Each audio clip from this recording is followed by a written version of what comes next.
how to use Aldax. So the first step is to install Alda. So for that, what you need to do is go to alda.io and then follow the instructions given in the install page. That will be very simple. The next step is to install Aldax itself. So there are two steps you can follow. One is if you are a developer and you already have Golang installed, it's simple. All you need to do is clone the repository here to your local and then give this command go install in the root folder. What that will do is Go will install the Aldax application automatically in your Go path, and you would be having the Go path in your system path as well. So just this single command will help you install Aldax in your system. Okay, what if you don't have Go installed? You can go to releases tab of the Git repo, which is over here. So as of the time recording this video, version 2 is the latest one. So and then download the file corresponding to your OS. So there is a file for Mac, Ubuntu as well as Windows. I'm using Mac here, so what I'll do is I'll download this.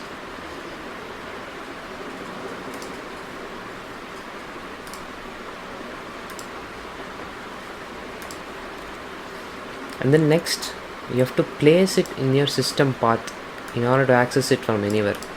So what does that mean? So since we have downloaded this file to our desktop, we'll be able to call this file only from the desktop. If you want to be able to call the application from anywhere, you need to place it in the system path. So let us see how that is done in case of the Mac. So I go into the terminal here.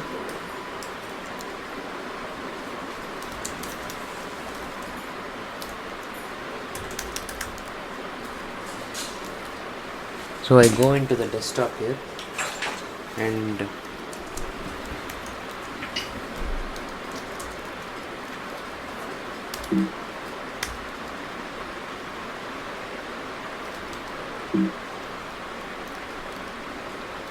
okay, so this is there. This is the file that we downloaded, and it is an executable file. So what you can do is you need to place desktop in your path, system path.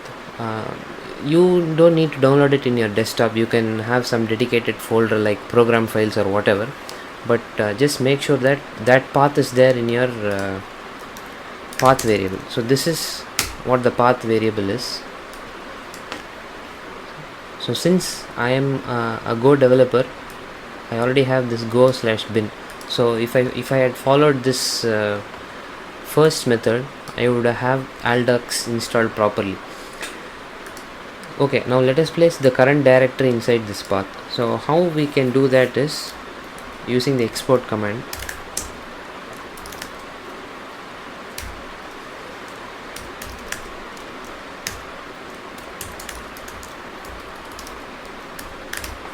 Okay, so instead of having this shortcut, you can also have /users/ whatever username you have. This will be placing the desktop in your path variable, and you will be able to use Aldax from anywhere. Okay, right now you have permission denied because you need to change the executable permissions also. So what this command will do is it will allow executing the particular file.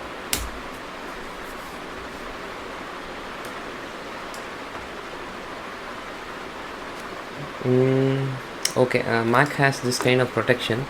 So one way, if you trust me, of course, what you can do is you can go over here and then right click, then open. And then this time, if you notice, you'll be having an extra button called open. So once you do that,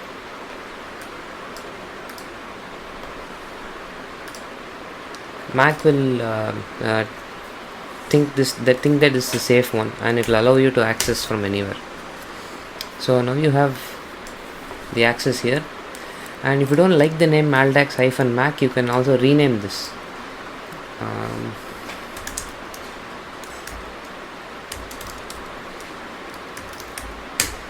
Yeah, that's it. And then you'll be able to call Aldax by just this. So now what we have done, we have downloaded the binary from the GitHub page, and then we have placed it in the system path so that we will be able to access it from anywhere. You can go over here, you can go to, let's say, some other you can go to some other path, and then you'll be able to call Aldax properly.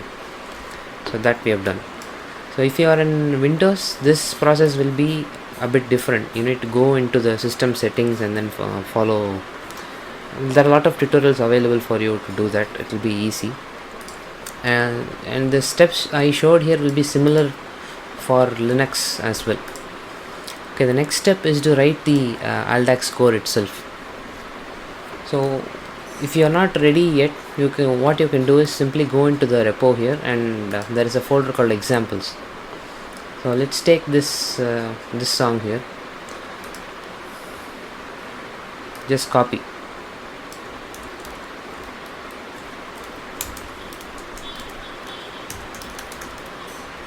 I'll go to the desktop itself, and then what I'll do is I'll create a file.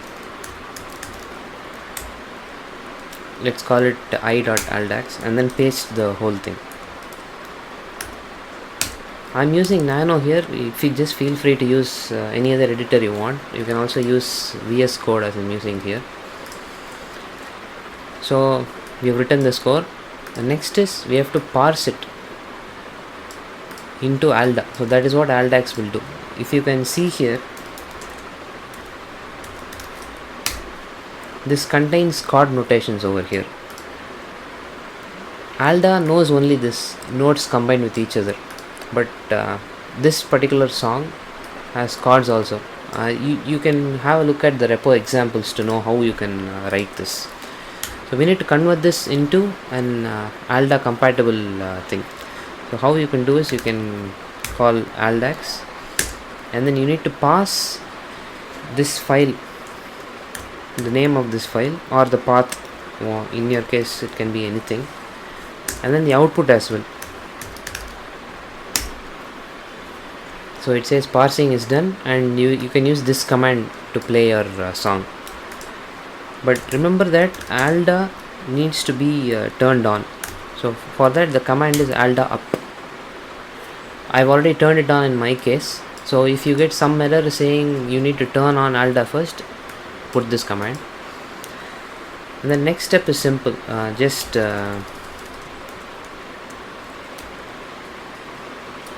use this command. So that will play the song for you.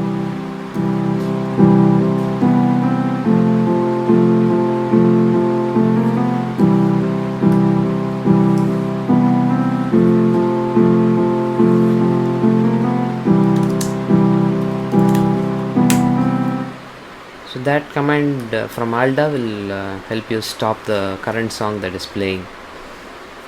So that was the last step, that is to play your score. There is also one more example in the page currently.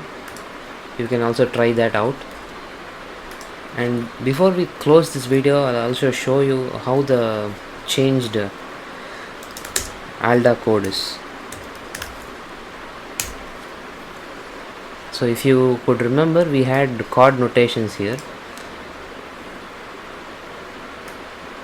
C major, C major, C major, and then C major 7th chord, followed by F major 4 times in the second inversion.